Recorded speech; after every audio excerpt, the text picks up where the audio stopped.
Hi everyone, you probably heard of PBR, but its complexity goes beyond the usual texture maps and settings a lot of videos show. Today, I want to explain what every setting does in detail. As per usual, here are the timestamps in case you want to skim. The foundation of the modern PBR pipeline stems from Disney's BSDF. This means that what I will discuss today is fairly standardized and software agnostic. I will be mostly focusing on Blender's Principled BSDF, and later I will demonstrate how the settings transfer over in Unity and Unreal. Physically based rendering aims to simulate how materials and light interact with each other in the real world. These simulations are grounded in real-world branches of physics such as optics, radiometry, and electromagnetism. These are very dense topics that I won't touch in this video, but I will leave some links below in case you're curious. PBR is built on the ideas of energy conservation. A surface cannot destroy or create energy, it can only transform it.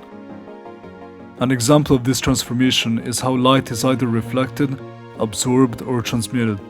When you set the albedo of a material, think of it less as a color, but more of a description of how the surface absorbs and reflects light. It might seem like a meaningless distinction, but it's about understanding materials beyond the artistic lens so they behave properly and look good in a variety of lighting conditions. Unfortunately, we aren't quite finished with the dense explanations, because we still need to touch on Blender's Principled BSDF structure. I will touch on it lightly and refer to it multiple times throughout the video when relevant. The Principled BSDF is a layer-based shader. The bottom layer consists of different models that define how light fundamentally interacts with the surface. I will cover each one of them in detail later in the video. On top of that sits an optional microscopic thin film that simulates interference and causes reflections to be colored depending on the view angle. Above it, we can apply an optional glossy coating, useful for cars and wood finishes, for example. Finally, we can apply a sheen layer that simulates microscopic fibers that sit on top of the surface, useful for cloth or dusty surfaces. With that out of the way, let's go through the settings one by one. The base color does more than meets the eye. It defines the color of the diffuse, metallic, subsurface, and transmission. It might seem obvious, but since every base layer has different properties, there are many nuances that only apply to PBR. On dielectrics, the color defines the diffuse, which is the portion of light that enters the surface, scatters around, and exits back out after certain wavelengths have been absorbed. On metals, it defines the color of the reflections because there is no diffuse. When subsurface scattering is enabled, light penetrates the surface of the material and scatters around. Using a human as an example, the color property would define the surface color of their skin, while the subsurface color would be the blood and other tissues. These properties have a relationship with each other, as changing the color of the blood would drastically change the final look. Likewise, changing the color of the skin would filter the color of the light that penetrates deeper in the tissues. When transmission is enabled, light doesn't only bounce off the surface, but it passes through the material, getting filtered and colored by what the material absorbs along the way. For example, if I tinted this glass blue, it means it absorbs the red wavelengths more strongly than blue ones. An emissive red cube behind the glass will almost disappear because its color gets absorbed, while a blue cube will shine as those wavelengths pass through more easily.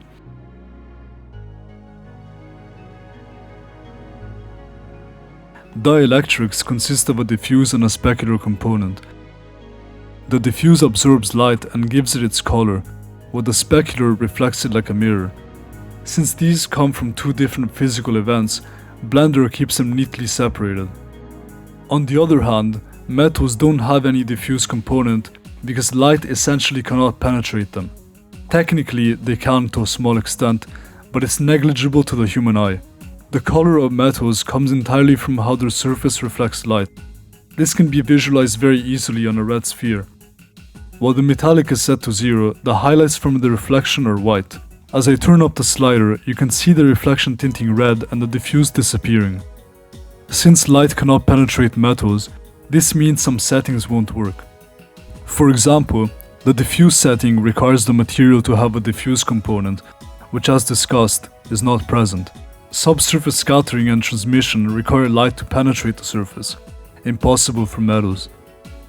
And the index of refraction won't affect reflections because metals are more complex than dielectrics and cannot be represented by a single value. I will get to these settings later, but I just wanted to point out how metallic surfaces react to lighting in a fundamentally different way. As you might have guessed, roughness controls how smooth a material is, but what does that actually mean? One of the foundations of PBR is the microfacet theory. This theory states that surfaces in the real world are composed of microscopic, mirror-like facets. The noisier these facets, the rougher the material. This is important to understand as it will affect other settings too. For example, you might have heard of anisotropy and you might understand it on an intuitive level. But did you know that this setting essentially defines the alignment of the microfacets with each other? This theory also has very interesting implications because when light hits a surface, it has the chance of bouncing in between the microfacets, similar to global illumination but on a microscopic level. This theory will come up several times throughout the video as it will help us understand the underlying theory behind some settings. The index of refraction measures how much light slows down inside of a material. The more light slows down, the more reflection grows at glancing angles. A higher IOR means that light enters less easily, so more of it reflects. This phenomenon is called the Fresnel effect. So while intuitively the IOR controls the refraction strength, it also controls the reflections. The denser the object, the more light will slow down as it enters the new medium. For example, the IOR of plastic is around 1.3 because it isn't very dense. Ceramics are about 1.5, stone is about 1.7, and something really dense like a diamond is 2.4, very high. For most opaque materials, the typical range is between 1.3 and 1.7. Keep in mind that the relationship between density and IOR is more of a loose correlation. The alpha holds no secrets. It simply controls the opacity of the object. This setting is not rooted in real physics because the concept of alpha doesn't exist in the real world. So you can think of any value between 0 and 1 to fall under artistic control. The normal is a vector 3 input that defines in more detail the direction in which the normals are pointing relative to the model's tangents. Most people have heard about normal maps, but not many know the reason behind their weird colors. Simply, the colors correspond to each axis. Red is X, green is Y, blue is Z. But this might differ from software to software. Unlike typical color maps that go from 0 to 1, normal maps are expanded to the -1 to 1 range, which allow them to describe tiny bumps and dents that stick out or sink in. Where the shader's microfacets describe invisible detail, normal maps represent detail that is easily visible by the human eye, but not big enough to justify using geometry. Now let's look at all the settings that are hidden behind dropdowns. The roughness slider allows us to specify the roughness of the diffuse microfacets in more detail. Specifically, it blends between the Lambertian and Oren-Neyre models. The Lambertian model assumes that all of the microfacets are perfectly smooth. The Oren-Neyre model accounts for the roughness of the microfacets. The light bounces in between the facets and creates a more evenly lit, matte look. If you ever look at the moon and wonder why it has no gradual shadowing on the rim, it's because of the same principle. Its rough surface scatters light and self-illuminates. This is not possible to represent with a Lambertian model. Setting it to 1 is ideal for really rough surfaces similar to stone, bricks, cement, denim or sand, while 0 is ideal for smoother materials like plastic, polished wood, and marble. Many materials will fall somewhere in between. In some materials, light penetrates the surface and scatters. This mechanism is called subsurface scattering. The weight slider blends between the diffuse and the subsurface base layers. The radius defines the distance wavelengths scatter below the surface. If that's confusing, think of how red wavelengths start disappearing the deeper you go in the ocean. The same is true for materials like skin and wax, but at a much smaller scale. It can essentially be treated as a color input with some extra quirks. You can think of the scale as a multiplier that helps you control the radius. If for some reason we want blue light to penetrate 10 meters below the surface, instead of setting the radius to 0, 0, 10, We can keep the values in a 0 to 1 range and set the scale to 10. We can use textures to control these parameters. On a human face, the ears and nose will let light through more than the forehead, for example. Subsurface scattering is really interesting because it is often misunderstood. A bit of a macabre example, but if your character has a bruise, you might be tempted to tint his skin blue. It will probably do the job, but it will not look correct. Bruising is caused by blood leaking internally and losing its red pigment due to breakdown.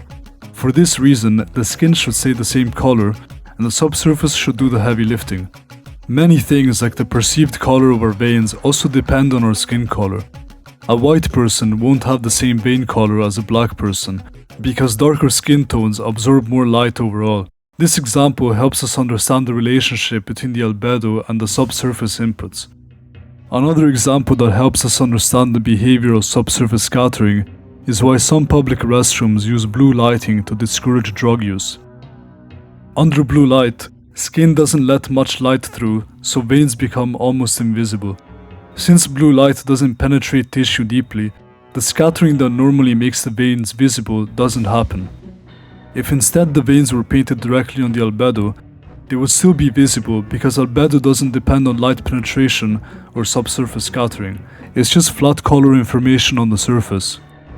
This additional data helps our materials have more depth and behave correctly under different lighting conditions. Anisotropy dictates the directionality of the scattering. At 0, the scattering happens uniformly. Higher values scatter forward more strongly. The suggested value for skin is 0.8. Blender allows us to choose between 3 models of subsurface scattering. Christensen-Burley is simpler and less accurate than random walk. Random walk skin is optimized for skin rendering by automatically tuning a lot of settings to lab-measured skin more closely. Finally, the index of refraction allows us to more finely control how light interacts beneath the surface. Remember that higher values mean the material is denser, which means that light has a harder time penetrating. With a high index of refraction, less light will penetrate. Here's a comparison of the 3 models using the same settings. The specular settings are really interesting.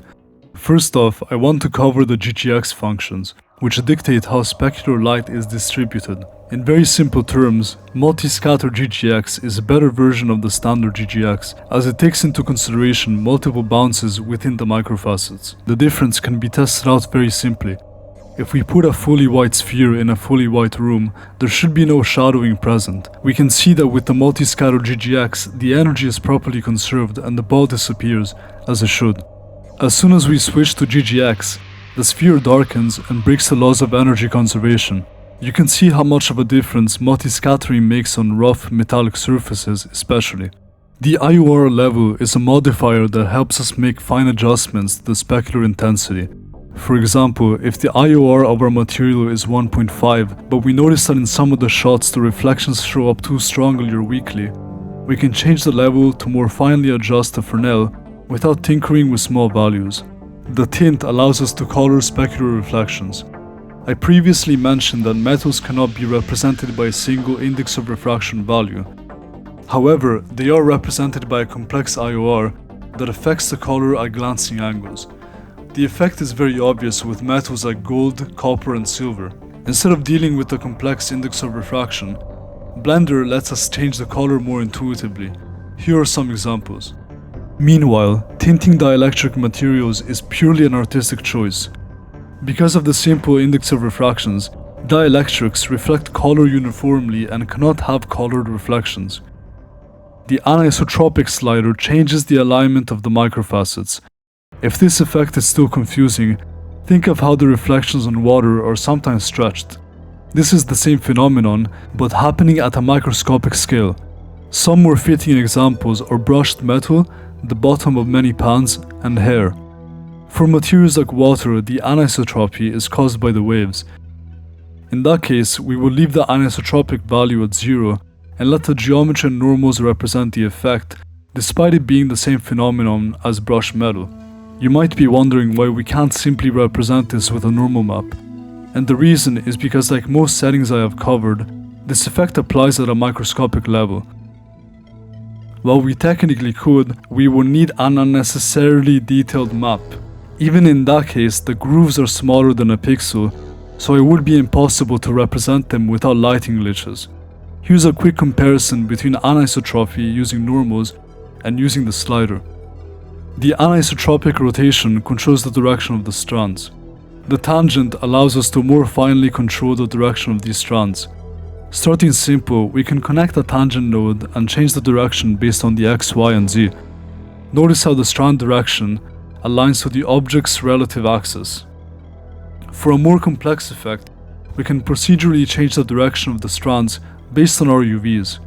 For example, if we try to apply the default anisotropy settings to this tube model, the effect breaks because the direction of the strands cannot be simplified to a simple axis. Ideally, the flow of the strands would follow the direction of the cube. It's actually really simple, we just have to unwrap the tube to be straight, and now the strands will follow that direction. But the excitement doesn't end there. We can plug an anisotropy map right into the tangent input for very interesting effect. Similar to normal maps, each color represents a direction. Red is X, green is Y, blue is Z. You can think of the anisotropy map as a flow map of sorts, which defines the direction in which the strands will be going relative to the tangent. Transmission controls how much light passes through a surface. The slider blends between other base layer components and full transmission, ideal for materials such as ice and glass. This base layer is affected by many settings. I previously mentioned the added complexity of colors in PBR, and one of the examples I gave is how a red cube almost disappears behind red glass. A property that is seemingly missing is colors being absorbed over distances, like in water. This is actually intended, as transmission in Blender is a surface level effect. This kind of effect is handled with the volume absorption node. Volumetric shaders fundamentally differ from surface shaders. That's a whole other topic, but I thought of mentioning it because sometimes materials as we understand them in the real world have to be represented by multiple shading models.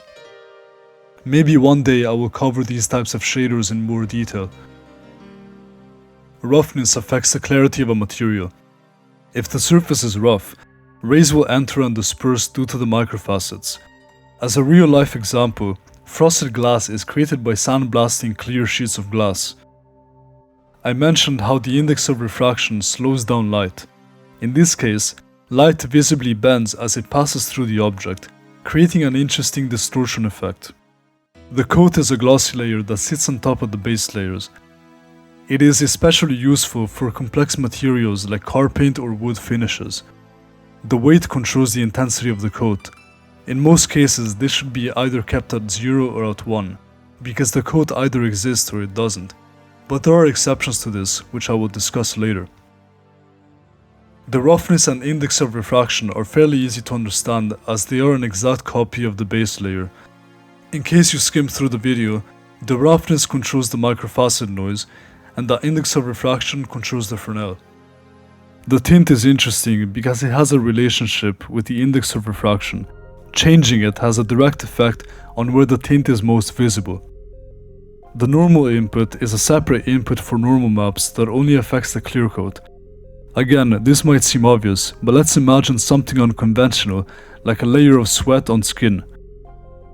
If we use the common normal input to displace the sweat, it would look more like scar tissue. By using the clear coat normals, we can achieve more realistic results. You can see the difference in the Callisto protocol's excellent skin rendering, which uses a modified version of Unreal Engine. This is a case where using values between 0 and 1 makes sense, as sweat doesn't suddenly appear on the skin, but gradually forms. The same is true for condensation. Sheen simulates microscopic fibers that sit on top of the material, which create fuzzy light scattering. This effect is very interesting because despite only having 2 sliders, it's able to express a wide variety of materials in the cloth category. It can also help with materials such as paper, dusty surfaces, and possibly chalk. The weight simulates the intensity of the sheen layer, and the roughness controls how sharp or spread out the reflections of the microfibers is. A material like wool will have high roughness because of the amount of fibers, while silk will be more delicate and have a lower roughness. Most of the time, the sheen will be the same color of the albedo because the fibers will detach from the cloth itself.